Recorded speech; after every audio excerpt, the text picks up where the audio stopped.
So much, Darshana. Thank you so much, Darshana and Sarah and the Center for South Asia for inviting me and giving me the chance to share my work with you. I also want to just give a shout out to my former student, Shatrunjay Mall, who may or may not be here. I suspect he's a graduate of Connecticut College, and I suspect he had a lot to do with this invitation. So I'm just going to go into my paper, but first, let me try to share my screen. Okay, does that work for everybody? So this paper revisits and rethinks caste as capital and caste as labor. It's an exploratory paper that attempts to grapple with a longer history of caste power and the power of casteism in shaping the specific way in which capitalism developed in the subcontinent. When I say exploratory, I mean that I explain quite a bit in this paper about how we might productively enter the historiographies of caste and capitalism and combine them or put them into conversation. But only in the end will I speculate on specific historical trajectories, hoping to generate a conversation instead in which we can think together about how to write longer histories of caste power, longer histories that would have to be empirically much richer than the paper I'm providing now. What I say is, of course, debatable. So in the spirit of ensuring that our debate is productive, I want to state very clearly what I think. In saying this simple sentence that this paper attempts to grapple with the longer history of the role of casteism in shaping India's capitalism, I am making two arguments. One, that capitalism did indeed develop in South Asia, and two, that casteism, and caste ideology was possibly the largest determiner of capitalism's specific trajectory. In other words, there's no universal history of capitalism, only specific capitalisms that can articulate with one another. And most often those specific forms are within nation states and not between nation states. In making these arguments, I'm rejecting the claim that regions of the world are not yet capitalist or currently emerging or undergoing a transition, and rejecting the claim that caste is about anything other than material life. For me, material life entails labor and work. It entails resource capture and the maldistribution of those resources through what are called markets, but are in fact relations of political collusion that equally create the state and civil society. Material life also means the unequal actualization of rights that persists even in robust democracies that lead to most going hungry while others become obese, or as Raj Patel has said, one being stuffed and another starved. Both of those phenomena are part of a single system. And finally, material life means the specific material ways in which democracies are managed and governed, perhaps through the push and pull between enlistment and disenfranchisement of populations and communities, depending on where or how they live. There's a large volume of literature, scholarly literature on caste that does not take into account relations of political economy. This has to do with the vestiges of this old Orientalist notion that caste was religious, primordial, about ritual status alone, etc. Such conceptions seeped into our sociological imaginations, anthropological, and even historical. In other words, more often than not, studies of caste have been separate from studies of capital, producing two different historiographies and registers of thought.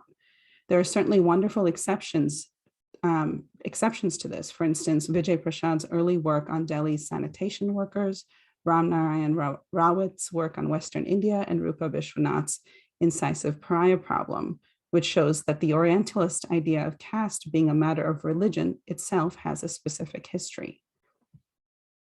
Building on those texts, we can start to create a story about the disproportionate burden of India's poverty problem that falls on Dalits and lower caste groups. India's poverty statistics reveal much about the connections between caste and class. In the colonial period, the language used was depressed classes, which was code for low or untouchable castes who were the poorest in society. During the crisis of the plague between 1896 and 1920, plague was not colonial India's only problem. Cholera, smallpox, malaria, TB, vague fevers, and plain old starvation were constant sources of death. Between 1896 and 1921, malaria may have killed 20 million people, twice as many as the plague did in the same period. And some 12 to 20 million perished in India during the influenza pandemic of 1918. Throughout the history of British India, 23 to 35 million people died of cholera. And already by 1900, over 30 million people had died of famine-related causes. All of these numbers are quite likely to be underestimates than overestimates due to the difficulty in gaining accurate figures and the politically motivated disinclination to report. Yet it was the plague which was declared the crisis to deal with. And then, just as now during COVID-19, only one out of a handful of deadly afflictions, the one that most directly threatened commerce, trade, and the accumulation of capital was identified as a crisis. And all those numbers code and they hide the fact that the majority of those deaths happened amongst the poorest and the lowest castes and the untouchables. Such trends sadly continue today. India has the largest number of undernourished people in the world. Malnourishment is India's silent emergency, with higher child malnourishment rates than in sub-Saharan Africa, and 5 times as much as in China. TB claims the highest number of lives in India. 1/5 of maternal deaths and 1/4 of child deaths in the world occurs in India. Amongst children under 5, India has the highest mortality rates worldwide, and India spends less than 1.5% of its GDP on health, one of the lowest in the world, even amongst developing countries. All of this quantitative data also hides caste, but we know through studies by sociologists and public health officials, and especially astute journalists, that the overwhelming burden of India's poverty falls on lower castes and untouchables. Poverty levels in parts of India exceed poverty levels of sub-Saharan Africa. So data like this can implore us to ask, what is the relationship between caste and class? Perhaps this is a similar question to the question of what is the relationship between race and class? But to answer that question, we have to figure out not what is caste, but how does caste work? The difference is important because we perhaps do not seek to understand caste as an ontological system whose mechanics we must decode, but rather to root caste, its invocation and the way it is used as a justification for inequality into specific historical conflicts and dynamisms. Here I fall on the work of Barbara Fields and her understanding of race as an ideology, the thing that has to be explained and not the explanation itself. Scholars who do take up questions of political economy, whether through writing histories of capitalism or commerce, often leave caste out of their work. And I will say that in my first book, I think I did that as well. If anything, there has been a sensibility that through modernization, caste might disappear. The historiography on capitalism in South Asia is very rich. From the transition debates of decades ago to new work in recent years on the Indian Ocean, I'm thinking of Fahad Bishara, Johan Matthew, and work on the trajectory of corporate sovereignty, ecology and environment. Here I'm thinking of Devjani Bhattacharya. We have, as a professional community, thought quite hard about something we call capitalism. But in our region of the world, we posit a failed transition where caste is often listed as an explanation for this failure to modernize, since caste is presumably a hereditarily determined privilege which locks one into a rank in society. It is in the realm of tradition, religion, or culture. If anything, it prevents India from achieving what the West has achieved. Caste in such a conception cannot be conceived of as a flexible and mediating rubric through which one's position on the pathways of capital accumulation become operative. I think one of the problems in histories of capitalism is that we conceptualize commercial capitalism as simply flows and mobilities. The word cosmopolitan is the literary version of that sensibility. I critiqued this idea of flows in my book, and I'm just going to read one paragraph. I'm not sure, yeah. In spite of a celebratory rhetoric that praised Bombay as a cosmopolitan hub, even at the time, Bombay was no commercial entrepot of free trade. Networks of merchants who sought to monopolize trade, such as those of the East India Company or even the Parsi, Muslim, or Hindu families, built their power through intensified relations of coercion and control over laboring populations. In the city, just as in the country, pressures of production subvented caste-based privileges. Landlords and cultivators bonded through relations of patronage and debt, for instance, moved in tandem, manifesting as merchants and laborers in the city. For moneyed men, spheres of influence created in one domain transferred into others. A moneylender in one location could demand seasonal work from his indebted borrowers, as moneylender and merchant were sometimes one and the same person. Owners of chawls or native tenements, for example, were known to force their tenants to patronize their own grain, cloth, and liquor shops, and caste thus served as a mediating rubric through which one's position in the pathways of capital accumulation became operative. Coercive power was essential to the formation of the city of Bombay. Thus, flows, a word that indicates effortless circulation, actually depended on relations of coercive power that advocates of free trade were conveniently ignorant of. This fact that commerce depends, the fact that commerce depends on agricultural labor, servitude, or debt bondage, I think is quite incontestable. What is more contested is whether capitalism depends on unfree labor, or is the system itself whereby unfree labor is produced. We can choose then to draw a conceptual line between the activities, on the one side, the actions of the traders, and on the other, the atavistic feudal overlords, or we can choose to see them as imbricated in a single system.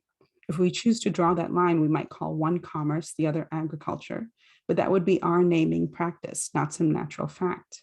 And it might be analytically useful to do such a thing, to develop more specificity, but only if it were followed by a synthetic move as well that connected the pieces back together again.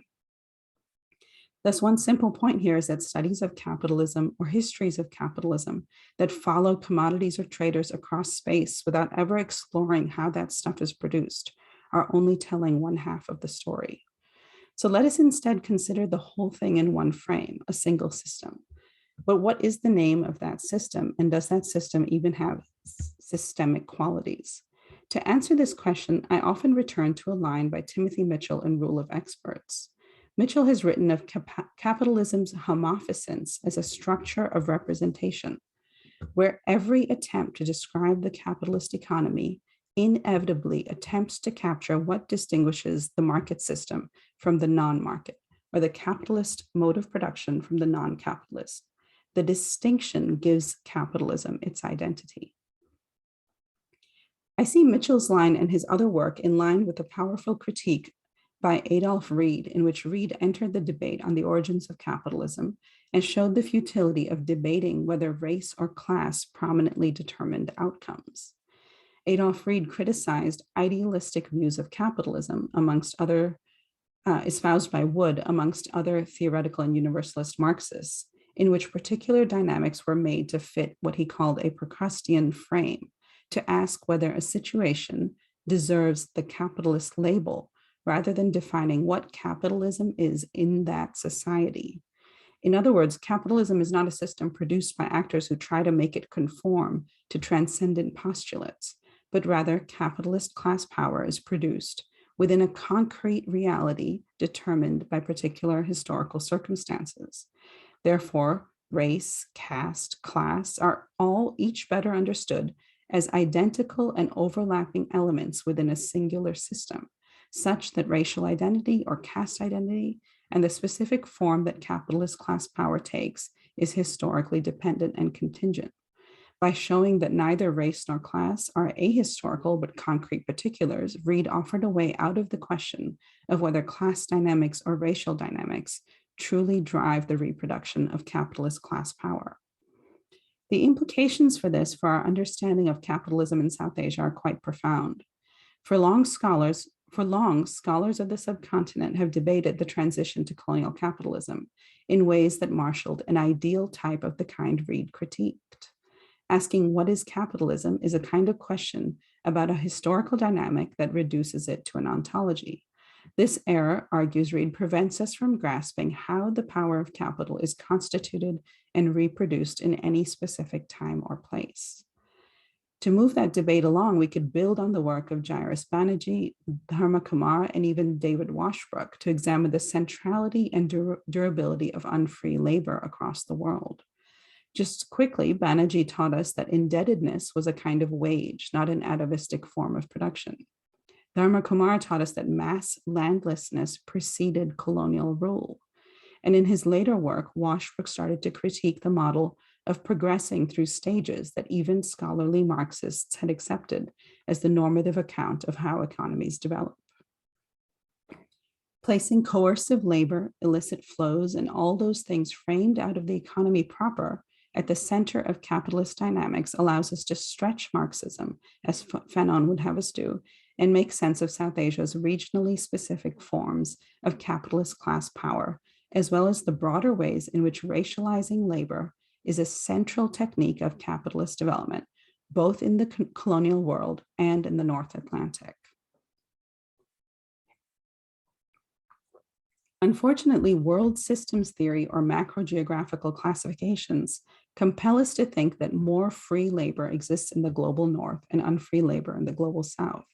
This story can be affirmed when we consider the production of cacao, for example, which depends on slave labor in West Africa alongside the more legitimate activities that you might imagine characterized as capitalism proper, the negotiations, contracts, licensing, patents that are operationalized in the Lindt factory in Switzerland. If one looks up where Lindt chocolate is produced, it's remarkable that the Ivory Coast or Ghana do not even get the credit for sourcing the cacao. This story is actually just from yesterday. Mondelez is the owner of Cadbury, the parent company of Cadbury, and reports of child trafficking and slavery and harsh working conditions for millions of children in West Africa have surfaced, and they've claimed that they were going to do something about it. In fact, it was in the early 2000s that there was a huge uproar about this. And by 2008, all the big major suppliers of or chocolate companies had agreed that by 2008, they would no longer use child labor, which is astonishing. And I'm not fully sure of this, but the IMF has something to do with the way in which cacao production was privatized there. But what such a story doesn't allow us to see is the practices of coercion, unfreedom, and even slavery that run through the whole world economy and are not neatly bound into macro-geographical categories. We've learned from abolitionist scholars that the American prison system is a cheap labor factory for a whole host of everyday products. Heather Ann Thompson's meticulous research is very good on this. She says prisons in the West also expanded their productive capacity dramatically as the 20th century wound down, making goods that for decades had been made by factory workers on the outside. According to Jobs with Justice, these goods included all the furniture, including desks and chairs, in our public higher education system, the signs at Safeco Field, United Airlines reservations, Levi's jeans, Starbucks packaging, Nintendo packaging, See's candies, Western optical eyeglasses, and so on. Even the caps and gowns that we wear at graduation. She said further, give me a second, that in the Midwest and Northeast, partnerships between state departments of corrections and private companies resulted in job losses for workers on the outside as well. In Michigan, workers who had jobs making furniture for $5.65 per hour at the Brill Manufacturing Company furniture plant lost their positions when the company realized that it could hire state prison inmates for 56 to 80 cents an hour. In Connecticut, the correctional institution at Summers successfully persuaded the nation's largest emblem embroiderer, Line Brothers Manufacturers, to have its inmates make the thousands of baseball caps worn by Midas Muffler mechanics, police officers, and Little League World Series players around the country, rather than rely on workers on the outside. By revealing this, what she calls hidden labor history of inmates and guards, she says, quote, "The time has come to probe more carefully what the labor history of prisons can tell us about the fate of the world's working class." And this is an important move to explicitly connect prison labor to free labor. That is to connect what capitalism and modernity might compel us to think are different systems. She explains workers outside of prison walls increasingly faced uphill battles as prison labor became more readily available to corporations. Here, the inside and the outside were not global North and global South, but the walls of the prisons themselves within the domestic United States. And the hidden labor history is exactly right. We don't see it, so we don't know it exists. And as a result, capitalism presents itself as a system of contracts, which is overcoming older relations of servitude. I think this internal division of free labor and unfree labor can be very usefully applied in thinking about capitalism in India. What scholars of racial capitalism have said is absolutely right. From thinkers like Du Bois and Robinson, we learned several key lessons about the transition to capitalism. First, we learned that capitalism was not the revolutionary negation of feudalism. It was instead an extension of feudal logics. Second, racialism is not an addition to capitalism. Instead, it is constitutive of it because capitalism requires unfree, devalued workers in addition to free ones. Third, it teaches to look for racial dynamics within places rather than conflating racial positions within different regions. So racialized workers within Europe, there were racialized workers within Europe upon the origin of capitalism. Together, such insights help us to decenter freedom and modernity, and they help us move past non-racial accounts of capitalism, accounts that focus on trade or commerce, to focus on racialized laborers at the bottom. It also shows us, this work also shows us that race does not mean the simple division between colonizer and colonized, but comes into play in every situation of production and domination. In this book, Black Marxism, Cedric Robinson showed that by the 18th century, the power of industry developed in an already racial context and did not eradicate forms of enslavement and bondage. Industrial revolution is neither limited to industry nor was it revolutionary. Where an industrial mode of production, the factory wage labor prevailed, was not the limit of industry's reach. Instead, industrial capitalism was born as one chapter within racialism's long and dynamic history. It did not produce a particularly revolutionary proletariat, rather revolts by slaves who fled slavery, often only temporarily, or who foiled their oppressors and masters in other ways, formed the political template. Those rebellions revealed the astute political understandings of those enslaved by a system that depended on their racialized and unfreed labor. As a whole, what we learn is that capitalism is not progressive. This is the insight that David Washbrook came to in his later work.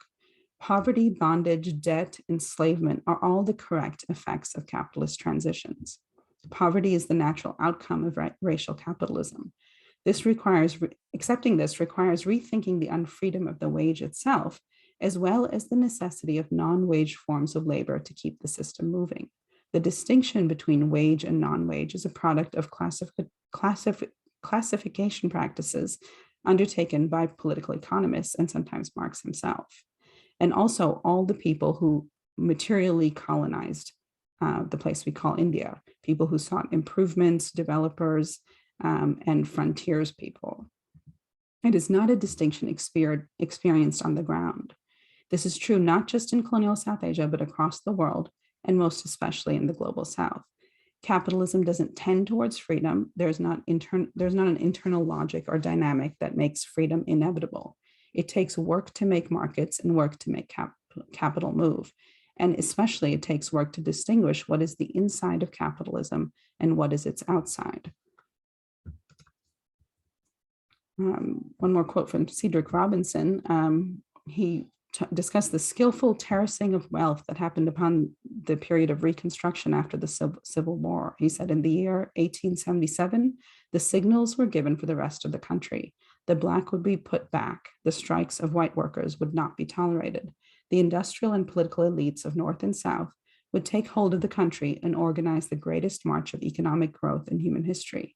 They would do it with the aid of and at the expense of Black labor, white labor, Chinese labor, European immigrant labor, female labor, rewarding them differently by race, sex, national origin, and social class in such a way as to create separate levels of oppression, a skillful terracing to stabilize the pyramid of wealth.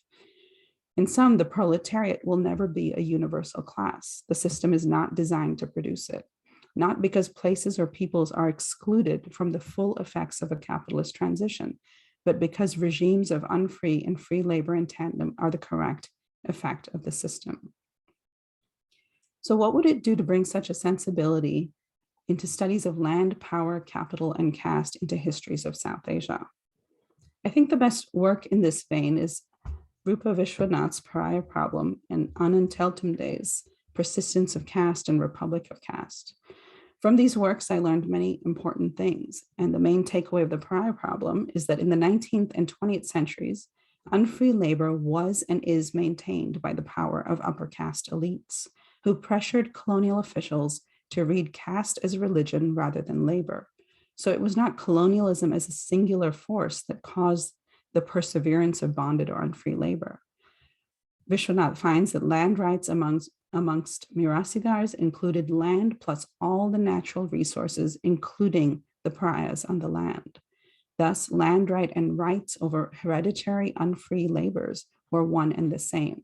Pariahs were part of nature to be bought and sold with the land. It was essential, Vishwanath warned, to avoid, quote, treating tenurial arrangements and labor regimes as conceptually distinct, end quote. Being a Dalit meant being landless in a hereditary way, and this condition was defended by a caste state nexus and was reproduced by generations of debt bondage. Debt that was never meant to be repaid, but simply kept to institutionalize servitude. Other important things to take away from these books are, here's some other books. Caste and casteism are material phenomenon. While they draw upon textual traditions for justification and manifest often as affective, symbolic, or spectacular exclusions, understanding why textual justification is invoked or a spectacular exclusion is manifested requires historicization. In other words, it requires asking what specific political economic context could have led to a spectacle of violence or the invocation of a text in one particular moment and place and not another. Another important takeaway is that the disparities and inequities experienced by other backward castes and Dalits should not be conflated. Both occupied different structural positions historically and especially in the present due to reservations.